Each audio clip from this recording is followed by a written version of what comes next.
बच्चों आज हम समझने वाले हैं क्लास 10 बायोलॉजी का दूसरा चैप्टर। पहला चैप्टर पूरे अच्छे तरीके से समझकर आगे बढ़े। अब जो दूसरा चैप्टर है, दूसरे चैप्टर का नाम है श्वसन यानी कि रेस्पिरेशन। समझने वाले हैं, बारीकी से समझेंगे, एक एक चीजों को, एक एक तथ्यों को एकदम डीप में पढ़ते हुए समझेंगे ताकि कोई भी किसी भी प्रकार का क्वेश्चन रहे, ऑब्जेक्टिव रहे, सब्जेक्टिव रहे, आप किसी भी प्रकार से उसको फेस कर सके, हल कर सके, कोई समस्या जो है आपको फेस ना करना पड़े। सभी समस्या का समाधान मेरे पास आपको उपलब्ध नजर आएगा। इसीलिए जब भी पढ़े तो थोड़ा सा डीप से पढ़ें और बारीकी से समझकर पढ़ें, रटे नहीं, बिल्कुल भी समझते हुए पढ़ें। तो आज हम लोग पढ़ने वाले हैं क्लास 10 बायोलॉजी का दूसरा चैप्टर। चैप्टर का नाम है श्वसन, और श्वसन यानी कि रेस्पिरेशन। समझते हैं क्या क्या होता है। और मात्र नॉर्मली जो होता है सबसे बेसिक चीज श्वसन के बारे में वो मैंने लिखा है, आप देख पा रहे हैं। श्वसन, रेस्पिरेशन। श्वसन एक जैव प्रक्रम है। शुरुआत में ही मैंने बता दिया थी, श्वसन जो है श्वसन, पोषण, परिवहन, उत्सर्जन, नियंत्रण, समन्वय, जनन, ये सभी जैव प्रक्रम के अंतर्गत आते हैं। तो श्वसन भी एक प्रकार का जैव प्रक्रम है। श्वसन के लिए सभी जीवों में, श्वसन के लिए सभी जीवों में एक विशेष अंग पाया जाता है, या किन्हीं किन्हीं जीवों में दो अंग भी पाया जाता है।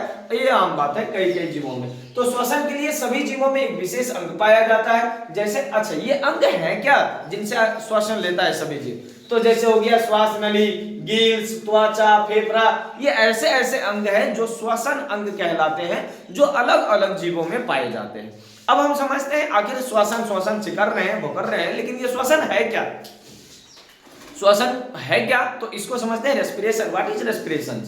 तो नॉर्मली हम जो ब्रीथिंग करते हैं, सांस लेते हैं, छोड़ते हैं, बस यही श्वसन है। तो सांस लेने और छोड़ने की क्रिया को श्वसन कहते हैं। एक शब्द में, अगर एक लाइन में अगर बोलना चाहे हम श्वसन है क्या, समझने के लिए आप बोल सकते हैं सांस लेना और छोड़ना जो क्रिया है वो श्वसन है। श्वसन वैसा जैव प्रक्रम है जिसमें सांस लिया जाता है और सांस छोड़ा जाता है, खत्म हो गया श्वसन की परिभाषा। लेकिन जब हम श्वसन के बारे में समझेंगे, हम सांस लिए, सांस लेने मात्र से बहुत सारा क्रिया हमारे शरीर की प्रत्येक कोशिकाओं के पास होता है।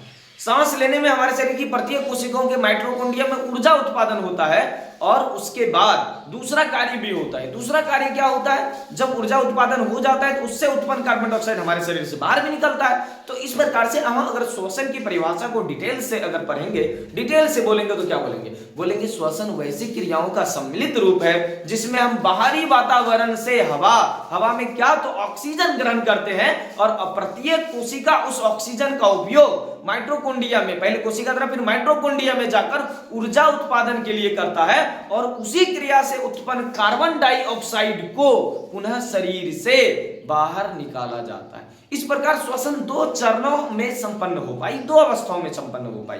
पहली अवस्था आपको नजर आया कि सांस अंदर लिया गया यानी प्रश्वास। जब हम सांस छोड़े तो उसको कहते हैं उच्छ्वास, और प्रश्वास और उच्छ्वास मिलके क्रिया कहलाती है श्वासोच्छ्वास। आगे बढ़ेंगे इन सभी बातों को।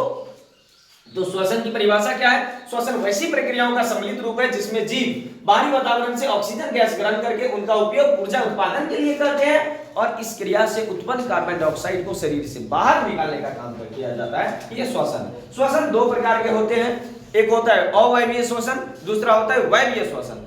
वायवीय श्वसन और अवायवीय श्वसन क्या है? अवायवीय श्वसन यानी कि अनएरोबिक रेस्पिरेशन, और वायवीय श्वसन यानी कि एरोबिक रेस्पिरेशन। इस प्रकार से दो प्रकार के श्वसन होते हैं। इन सभी चीजों को हम अच्छी तरीके से समझेंगे।